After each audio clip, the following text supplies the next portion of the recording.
Assalamualaikum warahmatullahi wabarakatuh. Selamat sore semuanya. Sudah terdengar suara saya?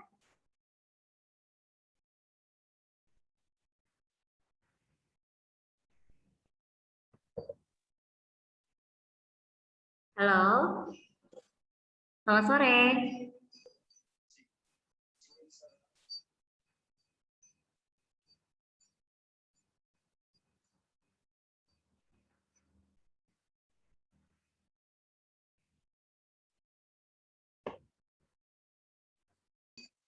Oke, sudah terdengar ya suara saya di sana? Memang belum ada jawaban nih dari teman-teman semuanya di sini. Jadi saya agak ragu untuk melanjutkan karena takutnya suara saya tidak terdengar di sana. Tolong berikan feedback ya, apakah suara saya jelas atau kurang jelas. Oke, saya sapa lagi, saya sapa sekali lagi deh. Oke, sebentar ya. Oke, terima kasih. Baik, sudah ada yang kasih feedback via chat. Baik, kalau mungkin malu untuk bersuara, boleh via chat. Oke, saya sapa lagi ya. Selamat sore semuanya. Bertemu kembali nih di webinar Sang Juara School. Kali ini temanya Kampus Talks, kelas kedokteran internasional Universitas Airlangga. Nah, apa sih kelas kedokteran internasional nih? Nah, ini nanti kita bakal bahas di sini. Oh, ternyata ada ya kelas kedokteran internasional di UNER. Nah, ini kita bakal bahas sore ini bersama dengan narasumber yang sudah berhasil kita undang. Ada Kak Pratama Jauhar nih. Kak Pratama sudah ada di sini? Ya, halo. Halo Kak. Oke, selamat sore. Gimana kabarnya Kak? Ya, sore. Baik-baik aja nih. Baik-baik aja. Oke. Kalau boleh tahu nih Kak, saya panggilnya Kak Pratama atau Kak Jauhar atau siapa nih? Eh, Ya udah perkenalkan aja deh ya. Nama saya Oke, boleh. Muhammad Pratama Johar Putra, bisa dipanggil Tommy. Oh, Kak Tommy. Oke, oke. Sebelumnya saya juga ternyata belum perkenalan ya di sini. Sebelumnya saya Deva, gitu. Saya Deva. Di sini saya akan nemenin kakak-kakak di sini untuk ngobrol, untuk dengerin Kak Tommy ini menjelaskan tentang kelas kedokteran internasional di UNER. Oke, Kak Tommy, saat ini kesibukannya apa nih? Bukannya DM. Oh, JL. Oke, oke. Oke, untuk selanjutnya nih biar nggak lama-lama lagi karena tadi udah menunggu cukup lama ya. Mohon maaf karena ada sedikit teknis yang perlu dihandle dulu di awal.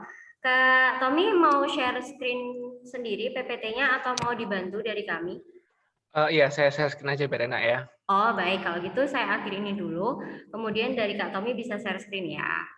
Oke. Oke, teman-teman, biar nggak lama-lama lagi kita dengar nih dari Kak Tommy. Ya, minta tolong di-enable dulu untuk screen Silahkan, sharing-nya. Kak. Oke. Udah kelihatan ya? Sudah terlihat. Oke. Baiklah. Saya mulai dulu ya. Bismillahirrahmanirrahim. Assalamualaikum warahmatullahi wabarakatuh.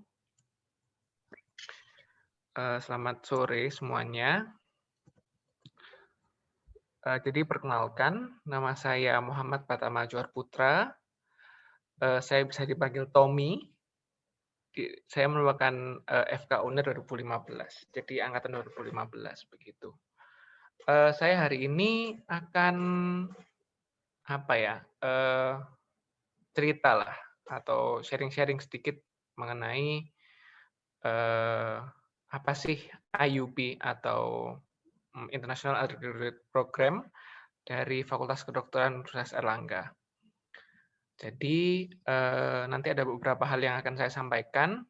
Nanti di akhir sesi akan ada sesi tanya jawab. Silahkan kalau mau tanya, nanti sebisa mungkin saya jawab begitu ya.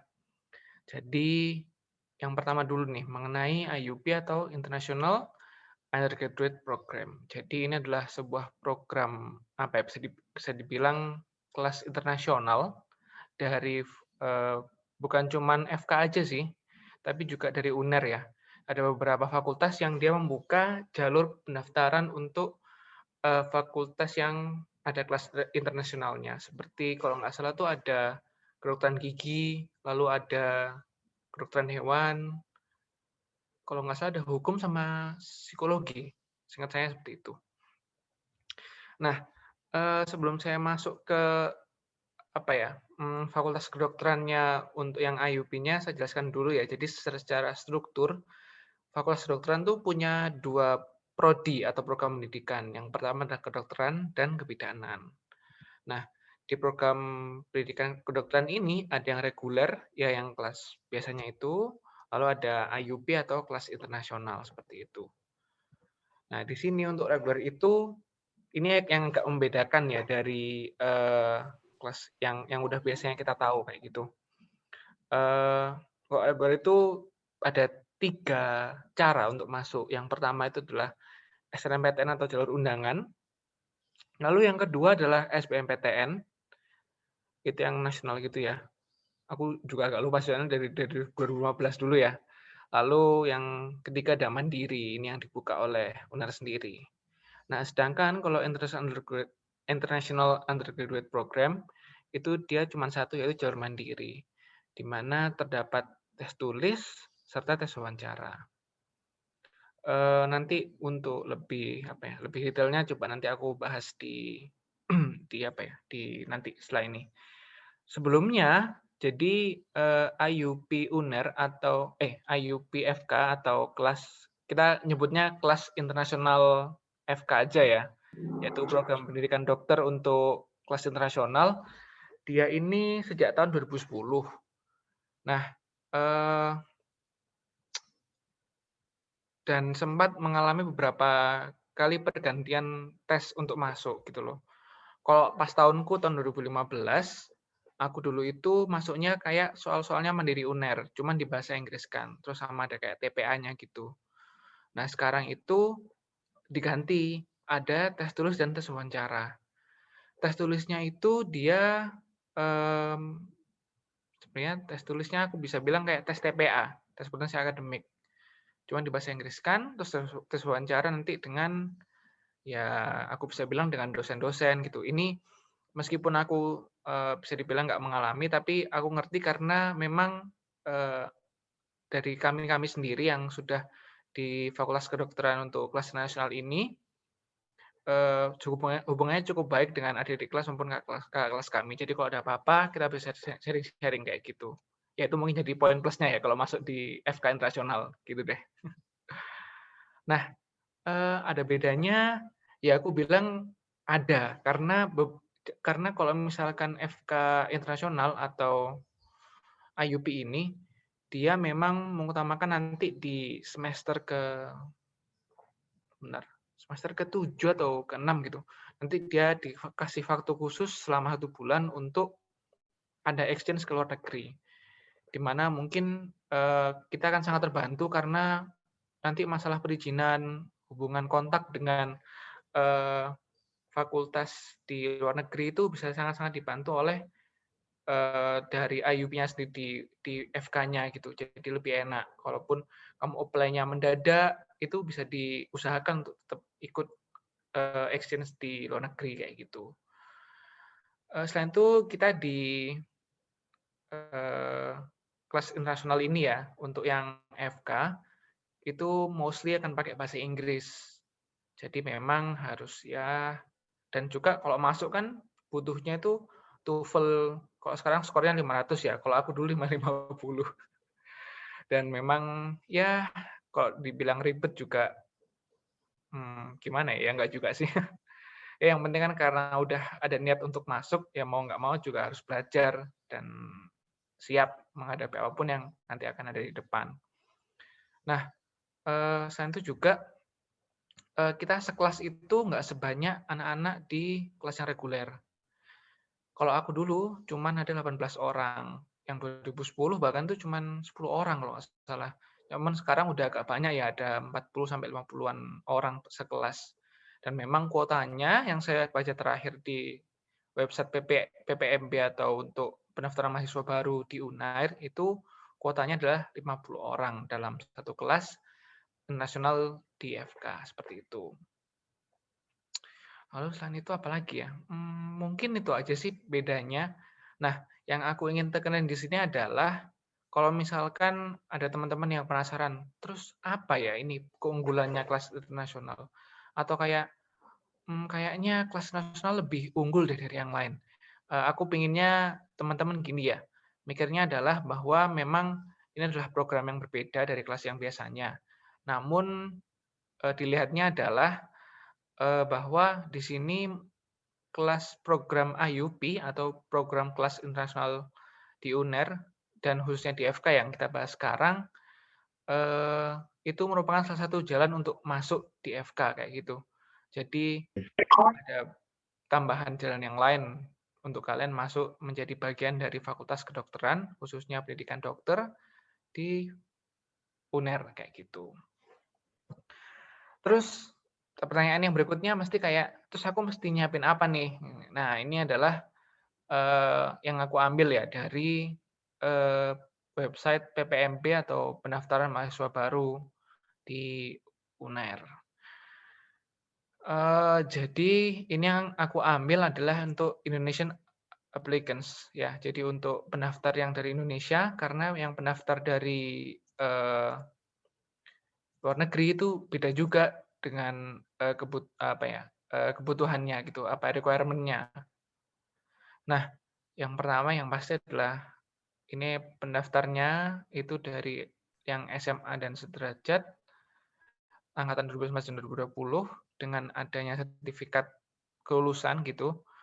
Nah, yang di sini juga harus diperhatikan adalah dengan tes TOEFL-nya, yaitu adalah 500.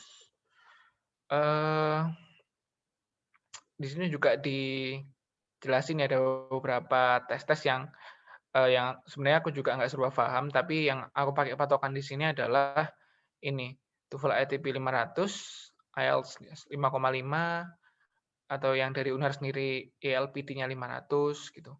Nah, di sini misalkan kalian sudah mencapai 550 atau bahkan 600, 630 gitu yang udah benar tinggi gitu, tapi bukan dari UNER atau bukan dari yang institusi lain gitu, atau dari institusi lain maksud saya, itu bisa ditanyakan ke PPMB, apakah sertifikat dari institusi lain yang menunjukkan bahwa skor saya di atas 500 itu bisa dipakai untuk syarat pendaftaran, seperti itu. Nah, sini juga having no health issues that might disrupt the applicant study. Ini jadi kayak kamu nggak ada masalah dalam kesehatan.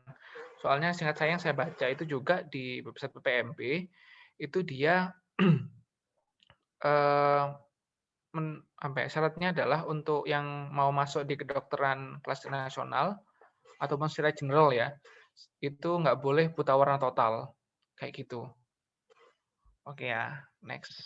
Nah, lalu ini untuk yang overseas high school sama, cuman di sini juga WNI yang ya ini yang WNI dari overseas high school. Sama juga TOEFL IELTS-nya 500 kayak gitu. Nah, selain itu buat yang WNI nih yang mau masuk ke Fakultas Kedokteran kelas nasional, di sini ada yang namanya deskripsi. Ini dibutuhkan ya, yaitu deskripsi diri tentang pendidikan, pengalaman, dan prestasi penghargaan yang diraih selama di SMA, baik akademik maupun non-akademik.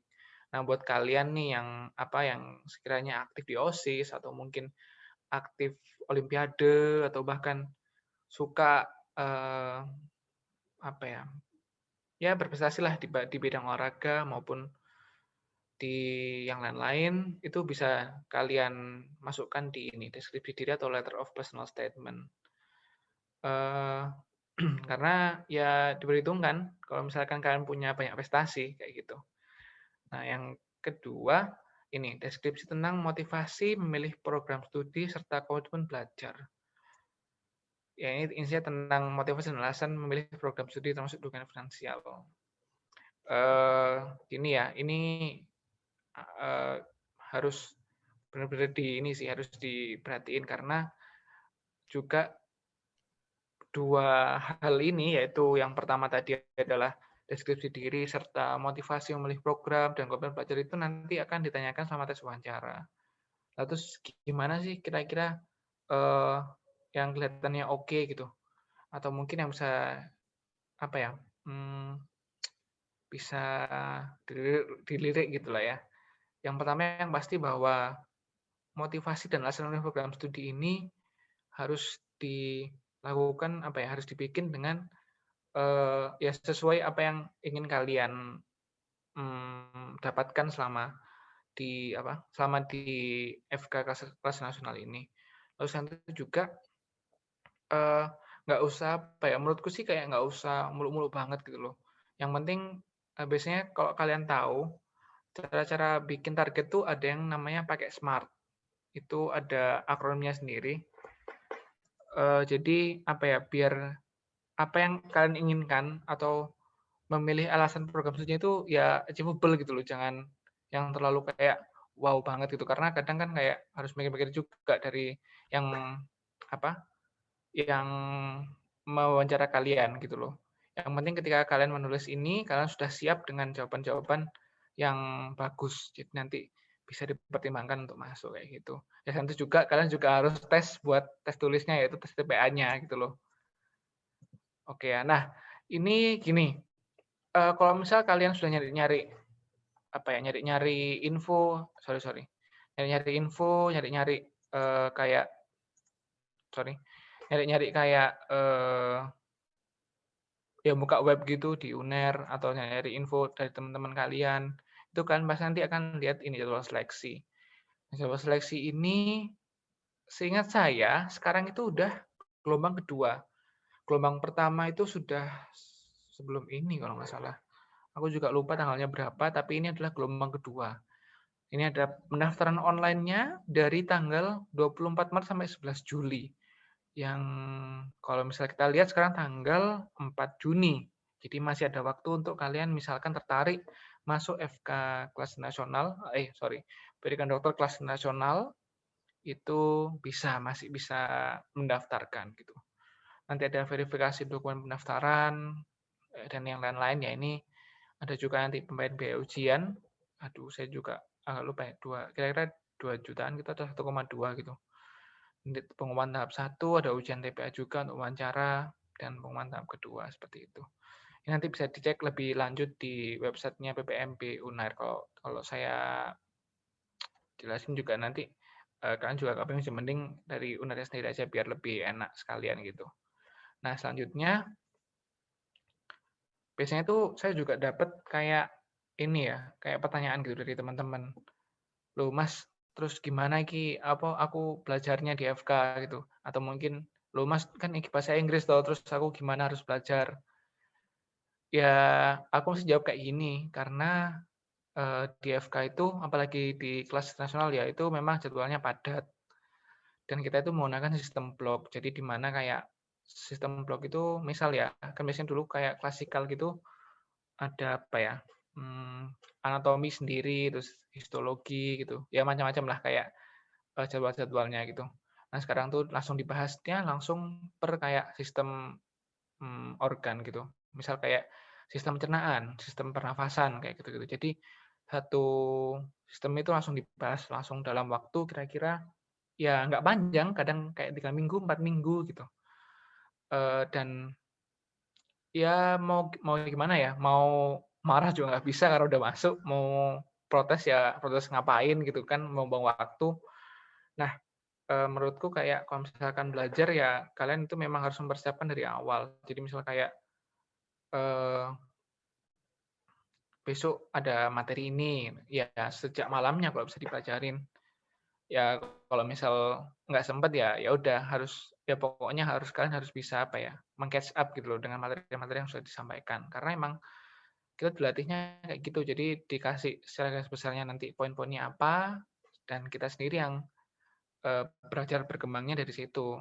Misal kayak eh, apa ya, penyakit gitu ya, ya udah belajarnya ya mulai dikembangin lagi. Kalian harus cari sendiri, baru nanti tanya ke dosennya. Biar lebih enak juga, nggak cuma kuliah-kuliah biasa aja, tapi ya ada tanya jawabnya kayak gitu. Nah, itu biasanya nanti memudahkan kita nanti kalau sudah ya kayak saya ini lagi DM gitu, yang memang masih ada beberapa kesusahan ya, tapi dari situ ya bisa cukup membantu juga selama di DM. Dan itu dari aku aja sih, tapi menurut kayak teman-teman mungkin sudah ada yang cocok gitu, kayak aku lebih suka nih dengerin dulu gitu, baru aku nanti belajar lagi, lalu mengembangkan dari topik-topik yang dipelajari tadi pagi gitu, sorenya belajar, ya silakan, nggak apa-apa. Itu tergantung dari masing-masing ya, karena namanya juga belajar tuh apa ya, kebiasaan dan selera sih. Mana yang enak, mana yang nggak enak kan yang tahu ya kalian sendiri. Tapi kalau dari aku sih kayak gitu. Terus pertanyaan selanjutnya yang biasanya ditanyain tuh kayak, "Mas kan padet ya ini di kelas nasional tuh padet jadwalnya, terus kayak biasanya pulangnya bisa sampai ya kadang siang, kadang sore gitu. Terus kayak nanti malamnya harus belajar buat besok, kadang-kadang ada tugas gitu. Bisa nggak sih Mas ikut di organisasi gitu, kayak BEM atau kegiatan-kegiatan?" Ya aku jawab, bisa, bisa sih. Ya apa ya, itu pilihan kalian gitu loh selama di kuliah sebagai mahasiswa gitu. Eee, Meskipun nanti memang aku bilang nggak akan maksimal di pelajarannya, tapi dengan apa ya, dengan ikut kegiatan gitu tuh kan bisa ketemu sama teman-teman di kelas yang lain, di kelas reguler gitu. Ya mungkin ini salah satu contoh fotonya ya, ini saya dulu, eee, apa ya, bisa dibilang kayak panitia gitu, panitia orientasi mahasiswa sama teman saya di, kedokteran reguler. Ini ada juga teman saya yang kelas nasional juga di foto ini. Jadi ya semua itu kembali ke kalian. Misalkan kalian memang mau gitu, mau ikut kegiatan, ikut organisasi, ya monggo. Selama nanti kalian juga harus ingat bahwa kalian di FK itu nggak cuma kegiatan tapi juga ada pendidikannya, kayak gitu. Mungkin apalagi yang yang belum ya? Mungkin itu aja sih. Kira-kira gimana nih? Ada yang mau tanya nggak? Atau saya kembalikan ke moderator deh. Terima kasih Kak Tommy. Oke, itu tadi sharing-sharing santai ya. Jadi sesuai yang disampaikan Kak Tommy juga, kalau ada pertanyaan bisa disampaikan. Jadi setelah ini ke sesi tanya jawab ya berarti Kak Tommy. Iya, silakan. Mau tanya apa? Oke, oke, oke. Nah, ini udah masuk ke sesi tanya jawab. Jadi penjelasan dari Kak Tommy udah nih. Setelah ini tanya jawab aja. Nah, sambil menunggu nih pertanyaan dari teman-teman, silahkan bisa disampaikan melalui chat atau kalau mau open mic, mau ngomong langsung silahkan bisa dinyalakan, di unmute dulu Zoom-nya, kemudian nanti disampaikan pertanyaannya ke Kak Tommy secara langsung. Atau kalau malu via chat boleh ya, silahkan Kakak tunggu pertanyaannya. Nah, sambil menunggu nih, Kakak mau share sedikit lagi. Saya menunggu pertanyaan ya, Kak. Jadi setelah Kak Tommy tadi sharing tentang IUP Uner juga ya. Jadi dari Sang Juara School nih ada program kelas persiapan IUP Uner 2021 nih. Buat teman-teman di sini yang punya mimpi nanti mau masuk ke IUP Uner, setelah tadi juga sharing ya dari Kak Tommy. Jadi kami punya kelas persiapan ini. Jadi kelas ini adalah kelas online dan offline. Oh, tersedia dua kelas. Jadi bisa dua kelas, tapi saat ini yang tersedia masih kelas online ya teman-teman. Itu ada detail kelasnya 8 siswa per kelas, kemudian nanti belajarnya 3 kali meet sehari gitu. Teman-teman akan belajar Senin sampai Jumat, kemudian modul yang diberikan juga modul bahasa Inggris gitu. Modul bahasa Inggris. Apakah sudah ada pertanyaan sebentar? Oh, oke. Modul bahasa Inggris, kemudian ada tryout juga, ada laporan hasil belajar, dan konsultasi hasil belajar. Nah, ini pasti yang ditanyakan juga, biayanya berapa sih Kak? Jadi program ini akan dimulai 21 Juni ini sampai 16 Juli untuk persiapan tes IUP ya. Nah, kalau yang ditanya berapa sih biayanya? Jadi kalau kalian daftar sekarang nih, dari biaya program yang seharusnya 6 juta rupiah, kalian bisa dapat harga spesial di 5 juta rupiah. Kayak gitu ya. Jadi ini kita punya program untuk persiapan IUP UNER. Jadi teman-teman yang tadi berminat mau ke IUP UNER bisa chat nih. Ada kontak kami di bit.ly/chatadminsjs. Oke. Atau kalau nanti mau tanya-tanya juga, langsung di sini boleh di akhir ya. Sekarang kita tanya-tanya sama Kak Tommy dulu. Oke, Kak Tommy nih. Karena belum ada pertanyaan dari teman-teman di sini, mungkin saya pancing dulu ya dengan salah Ini satu ada yang tanya nih. pertanyaan. Oh ya, oke, sudah ada yang masuk nih pertanyaan. Oke, dari Kristania ya. Silakan Kak Tommy, mau saya bacakan atau langsung mau dijawab aja? Bentar, aku baca dulu ya. Oke, silakan Kak. Oh, oke. Dari Vistania Alia. Ini siapa nama? Ini dipanggilnya siapa? Vista Tania Alia? Gimana nih? Vista Alia? Ya udah. Oh, Tania, Tania. Oke. Buat Tania ya. Harus fokusin ke mata pelajaran apa aja. Gini, kalau buat masuknya, aku ulangin lagi ya. Buat masuknya itu ada 2 kan. Tes tulis sama tes wawancara. Nah, tes tulisnya itu ini TPA, dia tes potensi akademik. Jadi kayak apa sih aku namanya lupa tuh. Psikotes bukan sih ya? Ya, Psikotes jadi ya? cenderung ke psikotes ya, Kak. Tes potensi TPA aja. Iya, Tes potensi TPA. akademik. Ya, yes. Nah, lalu sama tes wawancara. Nah, tes wawancara itu kalian dapatnya apa ya? Biasanya yang ditanyakan tuh ya seputar kayak yang kalian tulis di motivation letter, terus kayak apa ya, data diri kalian yang udah aku jelasin tadi. Itu biasanya tanyain. Jadi kayak motivasinya apa, masuk ke apa sih? Ini kayaknya aku belum bilang juga sih. Nah, kayak kalian tuh bakal tanyain kayak biasanya tuh kayak motivasinya apa, masuk ke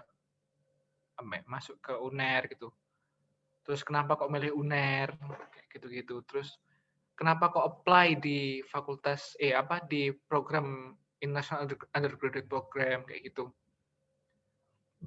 Nah, terus kalau misalkan kayak mata pelajaran nggak ada sih, tapi lebih ke ini kayak tadi tes tulis, tes wawancara, tes tulisnya tuh tes TPA kayak gitu. Mungkin bisa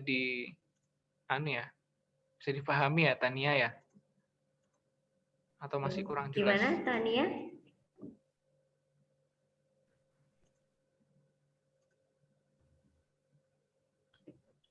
Sudah jelas. Nah, sudah Oke, masuk pertanyaan. Ini ada pertanyaan selanjutnya tapi masuk ke direct saya, Kak.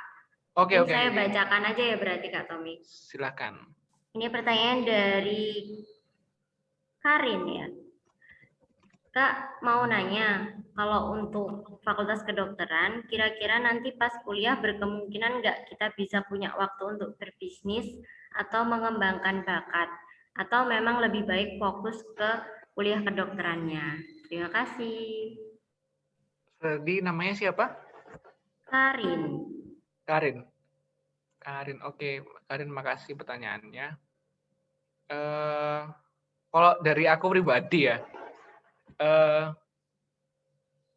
aku juga bakal sedikit cerita sini. Jadi aku dulu itu orang yang pendiam banget dan apa ya, ya udahlah pokoknya kagok gitu. Terus kayak nggak bisa ngomong bisa dikatakan gitu. Terus kayak ngomong tuh gitu.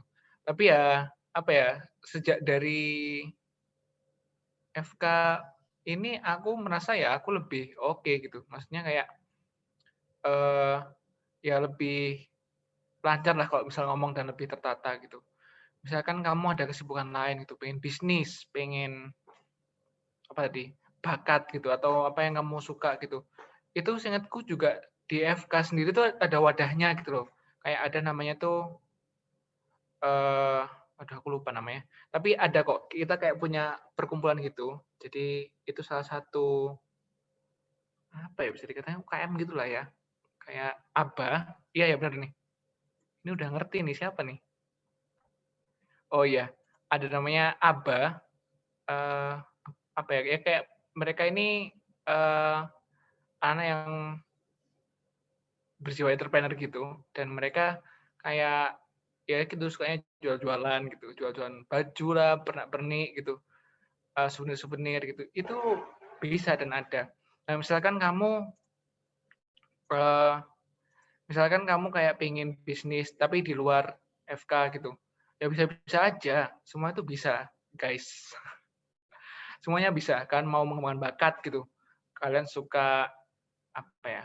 Biola gitu. Kalian pengen jadi apa ya? Ya violinis gitu atau mungkin yang lain. Ya bisa, tapi kan harus ingat bahwa kan tuh nggak bisa dapat semuanya. Memang ya apa ya? Ya proses dari kehidupan lah ya. Kayak kan tuh kalau mau dapat semuanya ya kan harus ada yang berkorban. Nah, yang aku tekan di sini, kalian bisa jadi apa yang kalian inginkan, kalian bisa mengembangkan diri kalian semaksimal mungkin. Tapi ingat kalau misalkan sudah di FK itu kalian juga fokusnya ke pendidikan. Dan yang namanya di dokter itu nanti ya susah mau membagi waktu karena mau nggak mau dokter itu nanti ya waktunya akan diberikan kepada pasien atau mungkin orang-orang yang akan kita bantu kayak gitu. Tapi selama di FK bisa-bisa aja kok kalau kalian bisa bagi waktu, gitu aja sih. Kembali ke diri sendiri ya Kak, kalau Iya, memang pasti. pengen lebih mengembangkan diri atau apa tadi ya berbisnis ya tentunya, tapi ada yang dikorbankan waktunya. Jadi waktu istirahatnya lebih sedikit gitu ya, Kak. Lebih sedikit lagi. Udah jadi mahasiswa kedokteran tuh waktu istirahatnya sedikit, ditambah yang lain jadi lebih sedikit lagi. Tapi bisa banyak kok waktu istirahatnya Kalau apa Kak? kalau nggak belajar. Oke, oke. Oke Kak, sudah masuk pertanyaan lagi nih Iya, dari Rizky. Silakan Kak. oke. Bentar, aku baca dulu ya. Jadi ada pertanyaan pertama itu sebatas exchange atau double degree. Oke, ini pertanyaan yang menarik. Jadi gini, hmm, pas zamanku dulu, itu nggak ada yang namanya double degree. Itu cuma sebatas ada waktu exchange. Itu yang membuat aku tertarik. Jadi di Reguler tuh kayak, karena aku dulu kurang info ya, dan aku nggak ngerti apa-apa, jadi ya aku merasa itu menarik. Aku bisa ke luar negeri, aku bisa belajar di luar negeri. Kira-kira kayak gimana sih? Dan memang benar-benar keren banget di luar negeri. Kalau misalkan masalah teknologi kedokterannya ya. Nah, itu double degree. Seingatku yang aku baca di PPMB itu, dia itu menuliskan bisa ada opsi double degree, tapi kan harus kontak dulu ke bagian PPMB-nya. Ini gimana caranya? Seingatku double degree-nya itu dari Melbourne University. Ini yang tahun ini, tahun 2021 ini. Seingatku loh ya. Coba itu harus kalian kontak lagi. Karena untuk secara detailnya aku jujur aku nggak seberapa paham. Takut kalau aku bilang di sini juga aku salah menyesatkan juga kan kasihan kalian. Yang penting sekarang itu kalian misalkan tanya info gitu, bisa langsung ke PPMB-nya. Jadi lebih enak dan lebih jelas. Lalu ke Univ mana ini, kalau misalnya aku exchange dulu, itu kalau yang double degree tadi udah aku jelasin ya, ke Melbourne University. Seingatku aku baca itu kayak gitu. Tapi untuk exchange dulu tuh macam-macam kan, mau kemana gitu. Kebanyakan sih ke Jepang. Ada yang ke India sih kalau nggak salah dulu. Ke India sama ke UK gitu exchange-nya. Ya macam-macam sih. Kalau ke Jepang juga keren. Beda banget sama di Indonesia. Terus ini pertanyaan selanjutnya tuh, saya dengar apakah benar materi di semester awal berbeda dengan kelas reguler? Untuk sekarang sih mirip-mirip sih. Kita tuh mirip, maksudku sama gitu. Tapi lebih dimampatkan gitu loh. Jadi lebih pendek. Makanya itu yang bikin sibuk ya di situ itu karena banyak materi waktunya nggak seberapa banyak. Jadi agak ya udahlah mau gimana lagi. Lalu apakah bisa jadi dokter luar negeri dan tidak atau tidak? Ini pertanyaan terakhir ini agak susah ya. Karena gini, sejauh yang aku pahami, kalau misalkan dokter WNI, misal orang Indonesia gitu ya, WNI, terus dia udah lulus fakultas kedokteran di luar negeri itu, misal di Cina atau mungkin aku temanku udah di Cina sih, tapi orang Indonesia, orang Jogja. Misal lulus dari Cina atau dari mana gitu. Mereka kalau misalkan masuk ke Indonesia, mereka itu harus apa kayak ikut DM gitu. Jadi yang namanya itu penyetaraan. Jadi biar sama kurikulumnya dan dokternya tuh apa ya, kompetensinya sama di Indonesia tuh karena mau nggak mau itu kayak kamu ya kompetensi lah ya, karena penyakit-penyakit itu beda, terus kayak field apa belajarnya juga beda. Jadi ya harus ada namanya penyetaraan itu. Nah, kalau ke dokter ke luar negeri gimana? Ya sama juga harus penyetaraan dulu. Seingatku ada beberapa yang juga membuka ya kayak webinar-webinar gitu mengenai dokter di luar negeri. Kayaknya Sang Juara juga ada deh dokter di luar negeri kayak gimana. Iya nggak sih? Betul banget, Kak. Wah, ini karena dibahas sedikit ya, dan belum ada pertanyaan. Apakah sudah selesai, Kak? Ini jawab dari Rizky. Mungkin itu sih ya, pokoknya itu sih. Jadi ada penyetaraan. Kamu mau ke luar negeri juga ada penyetaraan, yang dari luar ke sini juga ada penyetaraan. Jadi sama aja kayak gitu. Terima kasih, Kak, jawabannya.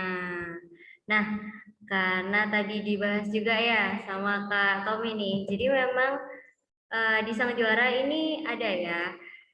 Nih, ini yang mau saya jelaskan juga sih sebenarnya. Dan Kak Tommy tadi, ini mau saya jelaskan di akhir, tapi ternyata Kak Tommy ini nih, bahas ini sedikit. Jadi kami punya medical short course. Ini adalah eh, pengalaman nih, gimana nanti di sini teman-teman di sini bisa merasakan pengalaman menjadi mahasiswa kedokteran di kampus internasional. Dan ini adalah kampusnya Cina. Seperti yang tadi Kak Tommy sedikit membahas, temannya juga ada di Cina ya. Jadi ini dari Hubei University of Science and Technology Cina. Nah, di sini nanti bisa kuliah ini ya, simulasi kuliah di kedokteran di Cina. Jadi nanti akan dibahas materi ilmu dasar kedokteran dan case penyakit. Jadi di sini nih ada materi kelas. Yang pertama adalah materi kedokteran dasar. Ya. Membahas materi kuliah kedokteran dasar seperti anatomi, histologi, fisiologi, biokimia, biologi kedokteran. Dan yang kedua adalah materi case penyakit. Nah, ini mungkin tadi juga yang dibahas sama Kak Tommy ya, bahwa mungkin case penyakit ini nanti berbeda, sedikit berbeda. Tapi teman-teman nih bisa nih, silakan kok mau merasakan gimana nih pengalaman jadi mahasiswa kedokteran di kampus internasional. Ini Sang Juara punya nih, Medical Short Course namanya. Pelaksanaannya tanggal 17 sampai 19 Juni. Jadi beberapa minggu lagi, 2 minggu lagi ya sepertinya. Nah, ini biayanya masih, ini tertulis di sini pendaftaran hingga Mei aja ya early bird, tapi kita masih kasih harga khusus buat teman-teman di sini 995.000 nih. 3 hari ini kita akan simulasi kuliah kedokteran di luar negeri kayak gitu. Nah, sebelum itu juga sebenarnya kalau misal teman-teman pengen tahu lebih lanjut lagi dulu sebelum ke medical short course, kita punya yang namanya medical seminar. Nah, ini adalah intinya juga perkenalan ya tentang kedokteran begitu. Nah, di sini diisi oleh dokter muda di Indonesia juga kayak gitu. Nah, di sini bakal memperkenalkan nih sama teman-teman tentang dunia kesehatan khususnya kedokteran. Jadi setelah tadi adalah medical short course ya, simulasi kuliah. Kalau ini adalah teman-teman tahu dulu lah setidaknya gimana dunia kesehatan, dunia kedokteran itu gimana. Nah, kalau ini pelaksanaannya nih 12 Juni. Sabtu 12 Juni, jadi minggu depan. Ini dekat nih, bentar lagi nih. Nah, kalau yang ini gratis. Jadi kalau teman-teman di sini silahkan mau kepo-kepo lagi tentang kedokteran, bisa ikut lagi di medical seminar ini. Kita usung tema Behind the White Coat. Nah, apa nih yang ada di balik dari jas-jas putih nih? Kita undang ada Dr. Ellen dan Dr. Chu. Oke, teman-teman ya. Nanti kalau ada pertanyaan bisa ditanyakan atau teman-teman seperti biasa bisa chat admin Sang Juara School di sini ya, bisa dicatat nomornya atau di chat lewat Bitly-nya aja. Oke. Nah, setelah menjelaskan ini belum ada pertanyaan lagi nih. Nah, kalau gitu saya yang tanya boleh nggak Kak Tommy?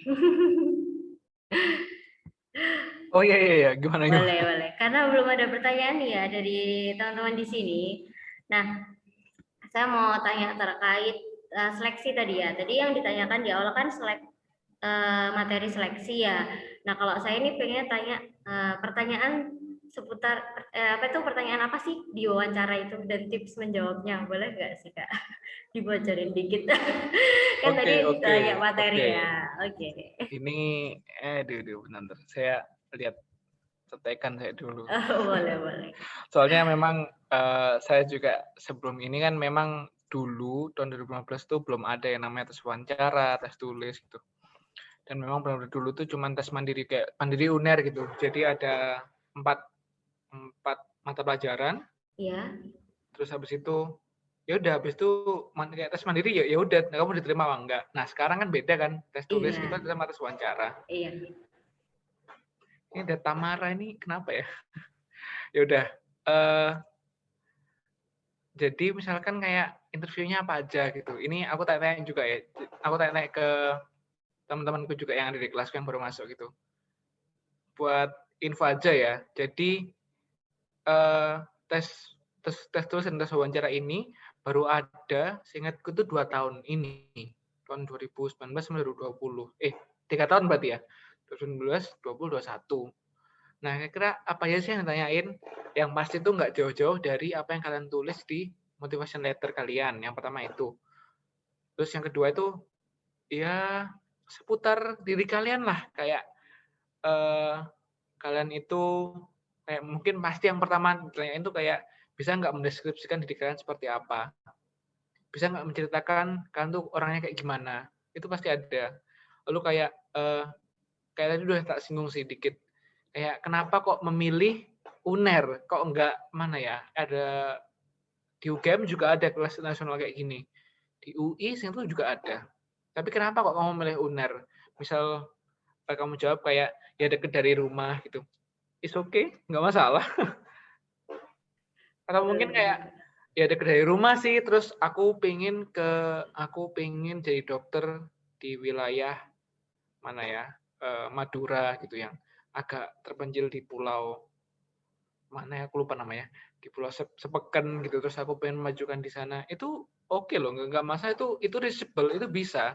Dan dengan kamu punya skill bahasa Inggris yang mumpuni dari kelas nasional, ya lebih oke lagi. Maksudku, kamu selain memajukan kesehatan di sana, kamu juga bisa memberikan kayak eh, ya berbahasa gitulah, berbahasa Inggris gitu kan. Why not? Itu bagus. Terus kayak apa ya? Hmm, Karena ada beberapa pertanyaan tuh kayak kalau misalkan udah keterima, kok lulus mau jadi apa? Itu ada. Jadi kalau misalkan kamu bisa kayak gitu dan kamu belum yakin dengan pilih apa, kamu yakin dengan apa yang kamu tuju, is okay, itu bisa. Dan itu mungkin jadi nilai tambah gitu loh. Karena berarti kamu kamu ini orangnya tahu tujuannya kemana, kamu jalannya itu kayak apa, itu kamu udah tahu. Dan itu berarti nilai plus juga gitu. Lalu terus habis itu apa lagi ini? Oh gini, ada yang tanya juga, kenapa kok kamu milih kelas nasional daripada yang program reguler? Ya, itu kembali ke kalian masing-masing ya. Maksudku kayak, mungkin kayak kalian merasa bahwa dengan mengikuti kelas nasional kamu bisa mengimprove skill bahasa Inggrismu. Karena kan skill bahasa Inggris itu nggak cuman kamu mengisi dari TOEFL gitu, nggak mengisi dari soal-soal, tapi juga mengisi dari eh, apa ya? Tapi juga skill bahasa Inggris itu skill ngomong, skill komunikasi. Ya itu yang kamu dapatkan dari kelas nasional kayak gitu. Lalu habis itu, nah ini ada yang unik juga itu pertanyaannya pernah saya coba ini sih, saya gali-gali itu ada yang tanya kayak gini, kenapa kok kami harus menerima Anda? Waduh, itu agak susah ya. Ya, kalau misalkan pertanyaan-pertanyaan wawancara itu kan juga ini sih, kan harus tahu SWOT. Kalau kalian tahu ya ada strength, weakness, opportunity, sama threats. Itu kalau kalian mau tahu kayak gimana, kalian cari sendiri aja. Biar kalian nanti lebih termotivasi lagi. Nah, dari tahu apa strength-nya, apa weakness-nya, apa opportunity-nya, apa threats-nya itu kalian nanti akan lebih tertata gitu. Lebih tertata itu yang nanti bisa jadi pertimbangan. Karena orang yang tertata itu ya oke gitu loh, hidupnya ketata, siapa yang nggak suka gitu kan. Dan apa ya, bisa mengarahkan kalian kalau misalkan kalian mendapat pertanyaan-pertanyaan seperti itu gitu loh. Karena kan apa ya, eee, tes wawancara itu mengasah soft skill kalian gitu loh, menilai soft skill-nya tuh kayak gimana. Anak ini berpotensi nggak, anak ini bisa nggak kalau misalkan di, FK Uner gitu. Terus kayak, apalagi ya, Nah, ini ada nih kayak mereka yang ditanyain, oke, ada pertanyaan lagi, tapi bentar ya. Lalu ada nih yang ditanyain kayak, bakalan fokus ke akademik nggak? Atau fokus ke non-akademik gitu, itu ada.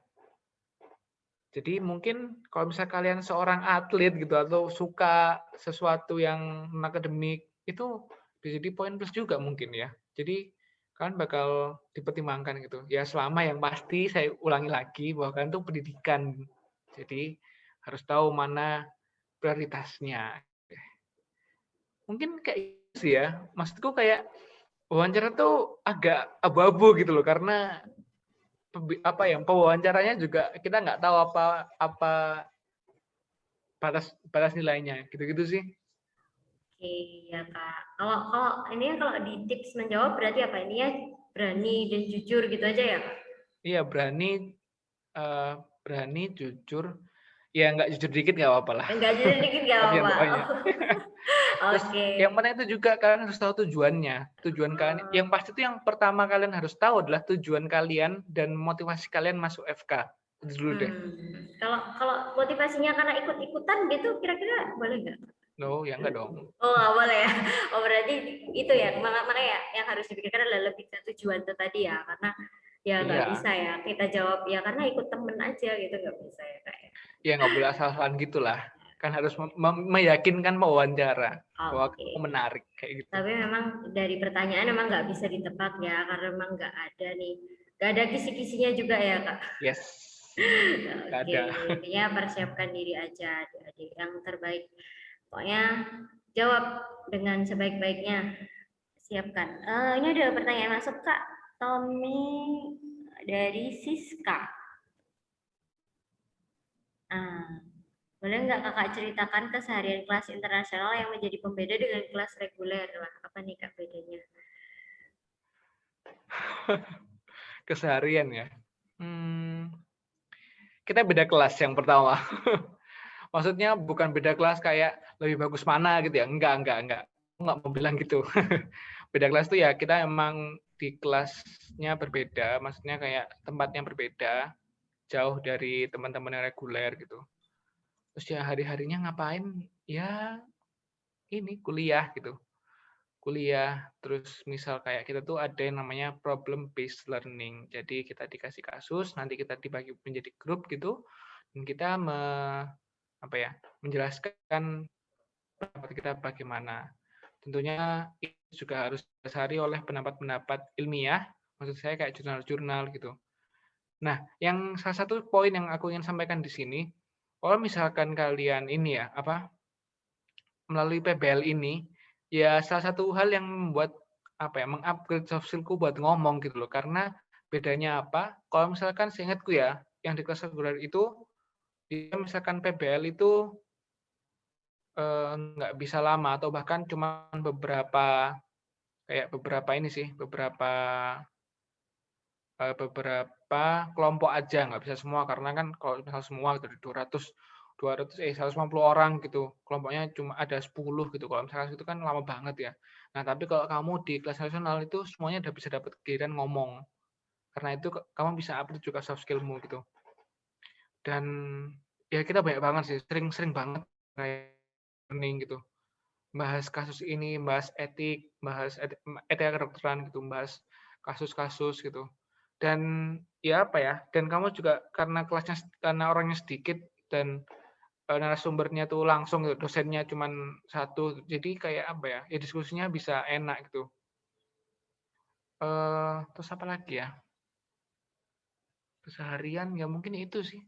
Kebanyakan belajar emang. Kuliah gitu. Ya memang jadwalnya beda juga sih. Jadi kalau misalkan kalian ikut organisasi gitu, ya ada kompromi lah. Biasanya sore-sore baru ketemu gitu.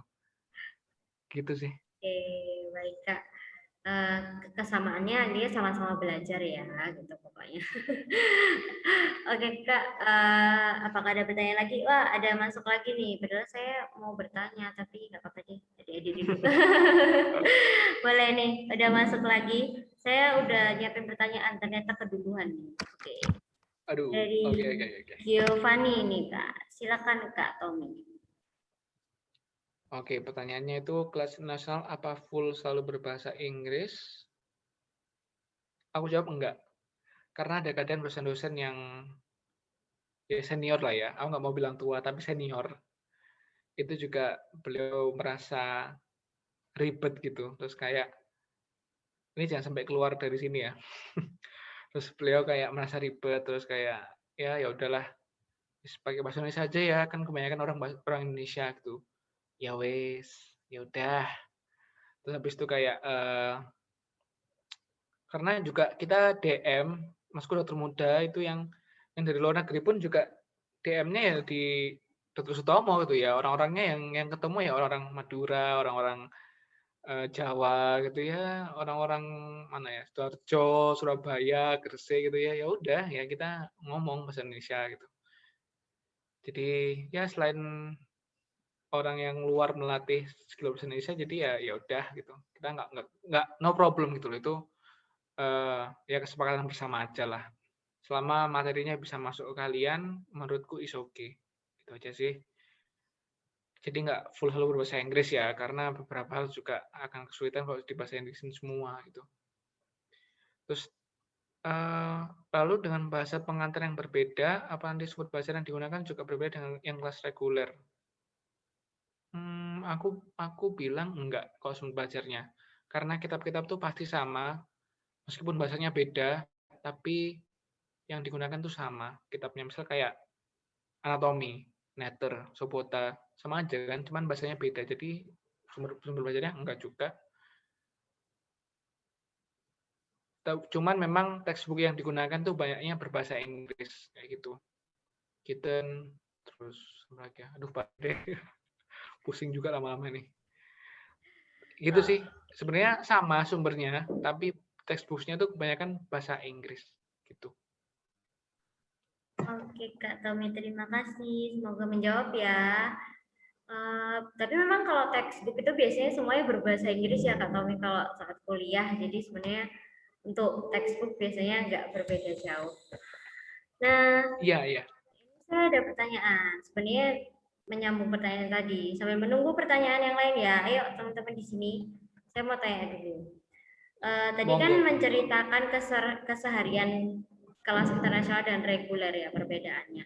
Nah, kalau dari saya lebih ke apa perbedaan dari output apa itu lulusan di dari yang reguler dengan yang ini pilih kelas internasional nih Kak Tommy.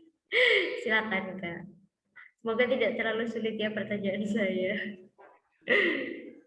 Agak sulit sih, tapi ya udahlah. Saya coba jawab. Output ya, output secara general, aduh, aku nggak mau bilang mana yang bagus, mana yang jelek gitu. Karena gini, masalah output itu adalah tergantung dari pribadi masing-masing ya.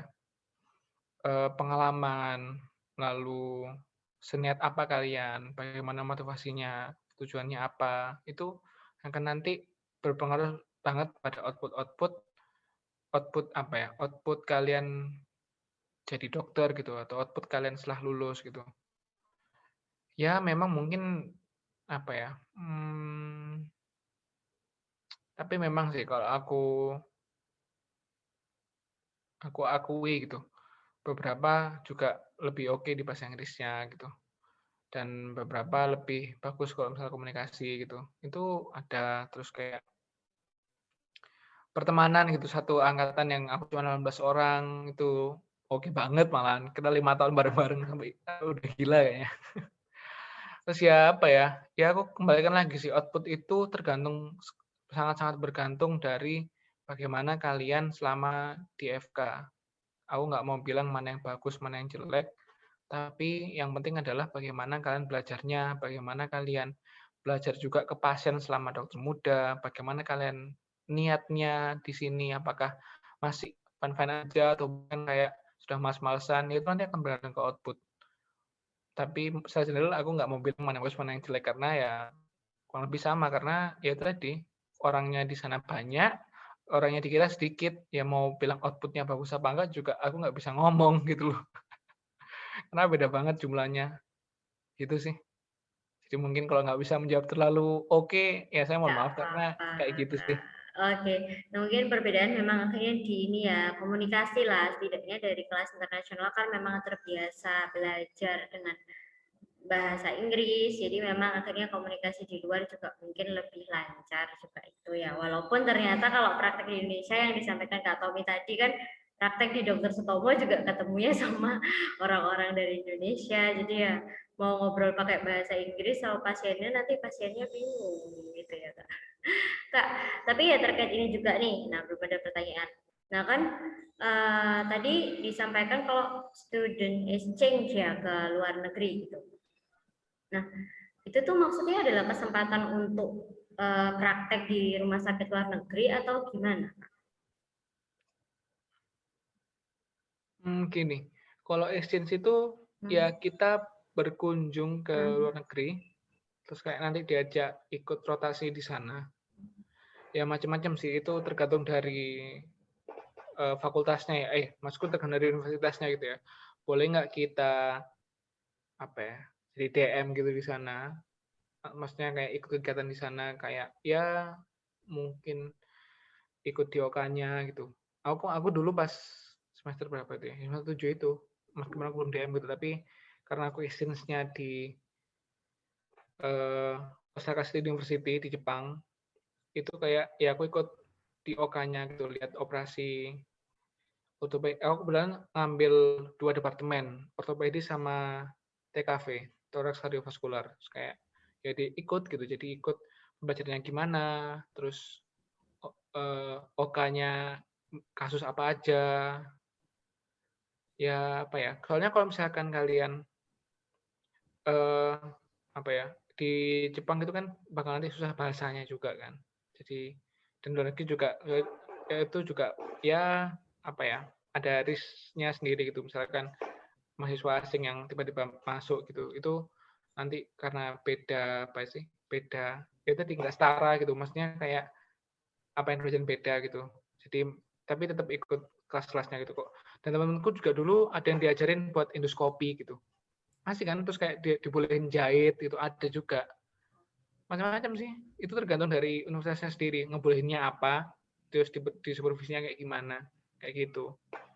Saya memang berarti lebih ke praktek-praktek singkat aja ya, kayak modelnya nggak yang dilepas karena memang ada perbedaan tadi juga yang Iya, iya, kayak gitu. Oke, yang penting tapi ada pengalaman ya. Dulu Kak Tommy ke Jepang berarti. Iya, ke Jepang.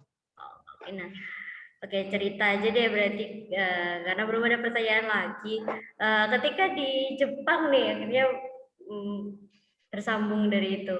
Apa sih Kak? Mungkin apa ya yang Kakak rasakan atau mungkin apa ya kendalanya? Sulitnya apa nih? Atau senang semua nggak apa deh kalau ternyata nggak ada sulitnya.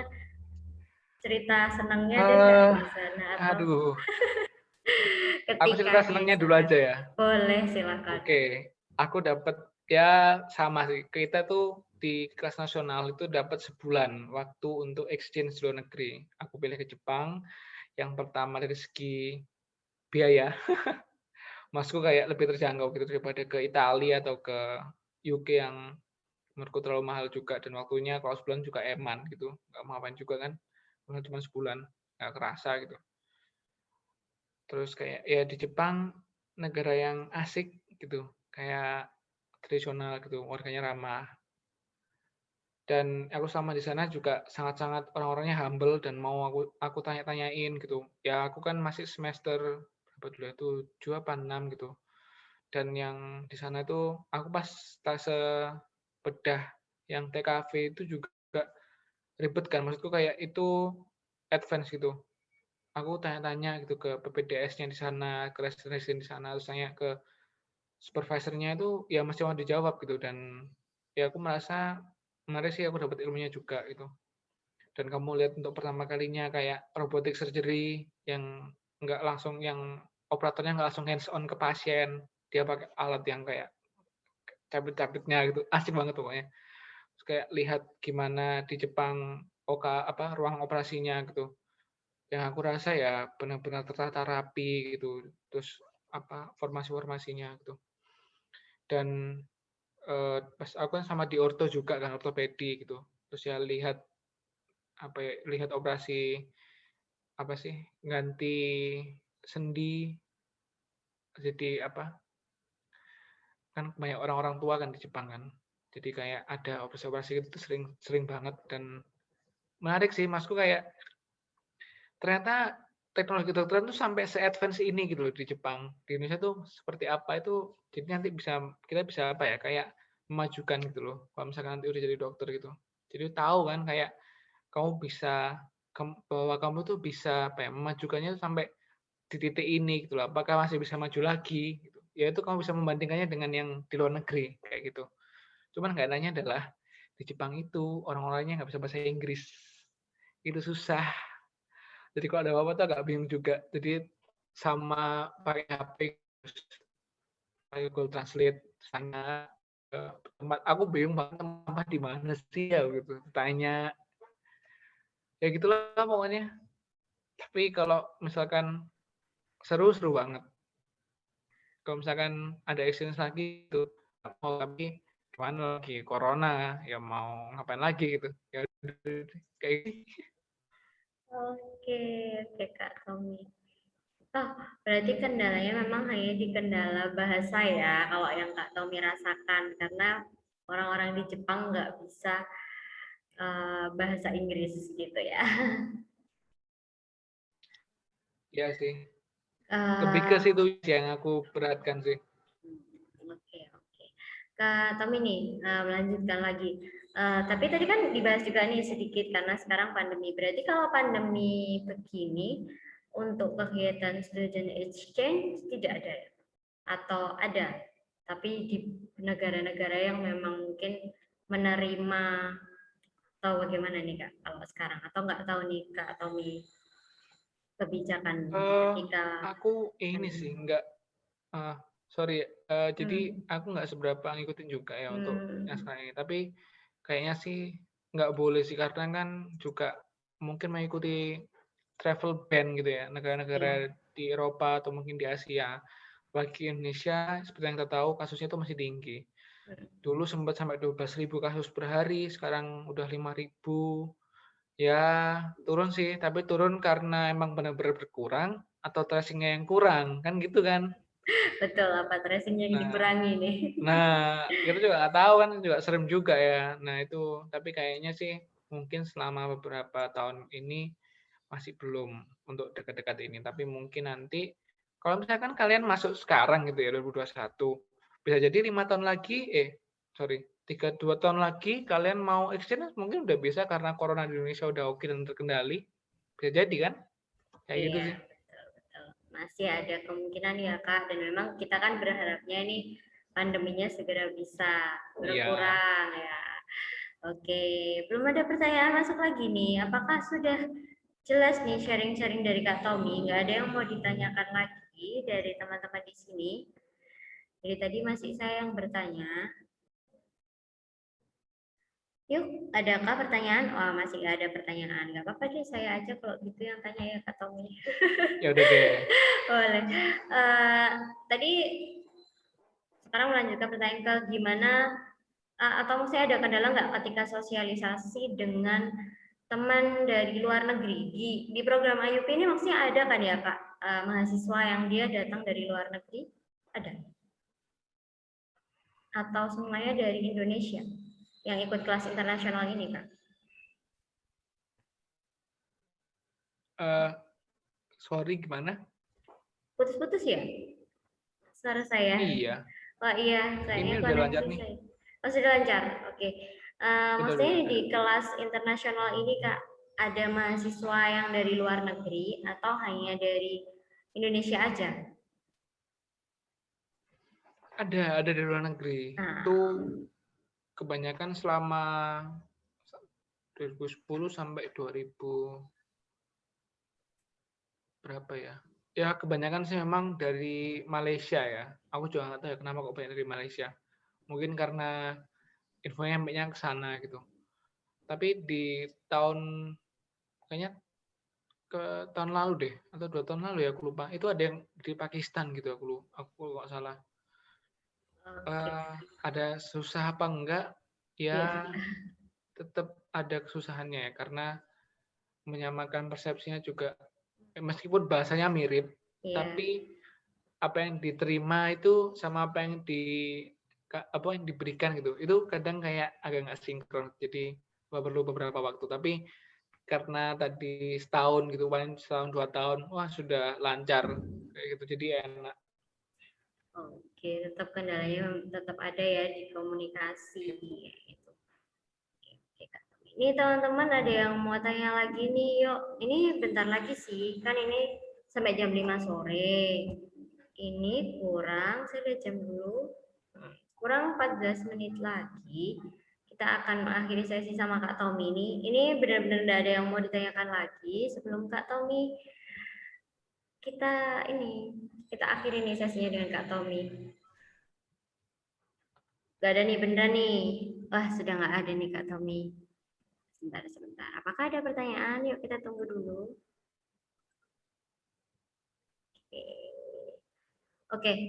Karena nggak ada pertanyaan lagi nih, kita tutup aja ya sesi sore ini. Tapi sebelumnya saya mau kasih kesempatan nih buat Kak Tommy. Silakan Kak kalau mau ada pesan atau apa ya untuk adik-adik, semangat untuk adik-adik di sini yang mungkin mau ngejar kelas internasional kayak Kak Tommy di sini semua. Silakan Kak Tommy, saya kasih kesempatan untuk memberikan 1-2 kalimat nih Kak Tommy di akhir.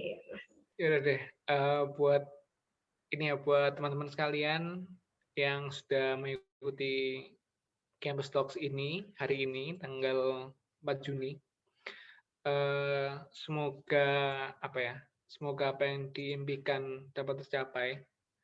Lalu semoga apa yang saya sampaikan di sini bisa membantu teman-teman dalam memilih jalur yang akan dimasuki untuk masuk FK Unair. Semoga semoga kita dapat bertemu di lain waktu, di lain kesempatan. Mungkin ketemunya di FK Unair, nggak ada yang tahu. Ya mungkin kan jadi adik kelasku, ya nggak ada yang tahu juga. Itu jadi semoga kalian sehat selalu, yang utama itu sehat selalu, dan semoga sukses. Itu aja sih.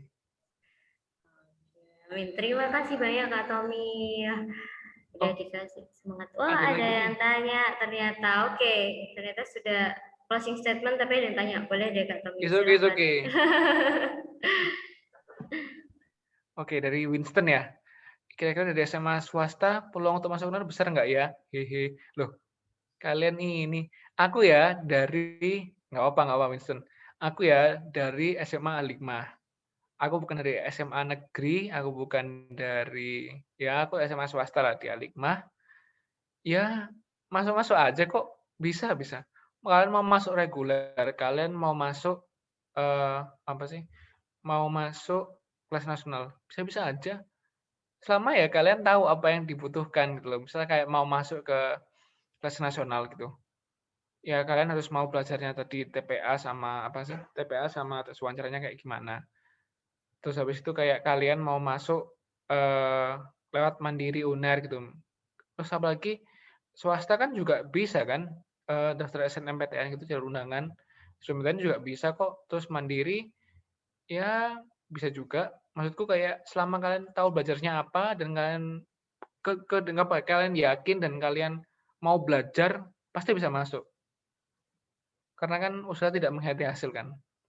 Yang juga pasti sama doa dan restu orang tua, kayak gitu. Oke, Kak Tommy. Semoga menjawab ya, Kak Winston. Jadi nggak ada diskriminasi nih, mau dari SMA negeri, swasta, luar negeri ya. Yang penting nanti bisa tesnya nih. Oke. Tadi udah ada closing statement nih dari Kak Tommy. Jadi, apakah ada pertanyaan lagi nih? Oke, udah. Kalau Terima mau tanya kasih. ini deh, bisa deh silakan mau tanya lewat DM Instagram aja deh. Oh, oke, boleh. Ini silakan Kak Tommy mau menulis ini. Oh ya, lewat ini aja ya. Silakan deh mau tanya-tanya kalau misalkan tertarik gitu. Nggak apa, sekalian aja.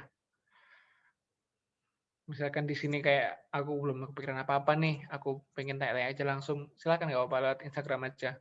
Boleh. Oke, terima kasih Kak Tommy nih. Wah, sudah dikasih kesempatan tuh sama Kak Tommy buat tanya-tanya lebih lanjut. Jangan spam ya, tapi ya Sabar, nanti pasti dibalas sama Kak Tommy kalau Kak Tommy lagi luang. Oke. Oke. Buat teman-teman tadi, kalau misal udah tanya-tanya, udah kepo-kepo ke Kak Tommy lebih lanjut juga, di sini Kakak ngingetin kalau kita juga punya program persiapan IUP UNER ya. Nah, ini kalau teman-teman juga butuh info lebih lanjutnya nih, di sini ada kontak admin ya, kontak admin Sang Juara. Bisa chat di bit.ly/chat-admin-sjs nih. Jadi habis kepo-kepo tanya-tanya tentang IUP UNER, program kelas internasional nih, di UNER, kelas kedokteran internasional. Setelah tanya ke Kak Tommy, udah nih, nah kalian pengen banget nih masuk ke kelas itu, bisa nih persiapannya, belajarnya kita bantu di Sang Juara, gitu ya teman-teman. Oke, karena sudah waktunya sudah selesai, nah, sesinya sudah selesai. Dengan berat hati menutup sesi ini, menutup sesi ngobrol-ngobrol dengan Kak Tommy. Terima kasih banyak Kak Tommy sudah menyempatkan waktunya ya. Ya, sama-sama. Saya mewakili Sang Juara, mohon maaf, mungkin ada kekurangan. Semoga nggak kapok nanti kita undang lagi untuk isi-isi webinar, atau mungkin setahun atau 2 tahun lagi dengan Dokter Tommy ini kita undang secara langsung. Oke, kita undang secara langsung, mungkin karena pandemi udah berakhir juga ya, semoga. Ya, sampai ketemu lagi Kak Tommy nih. Teman-teman di sini boleh open mic untuk ngucapin terima kasih juga ke Kak Tommy. Kita boleh loh ngomong langsung. Terima kasih ya Kak Tommy. Terima kasih banyak. Terima kasih Kak Tommy. Oke, selamat sore semuanya. Saya tutup sesi webinar kali ini. Kita ketemu lagi di webinar-webinar selanjutnya. Pantengin Instagram Sang Juara School. Saya akan bagi info webinar lagi di sana ya. Terima kasih banyak teman-teman yang sudah hadir. Selamat sore. Wassalamualaikum warahmatullahi wabarakatuh.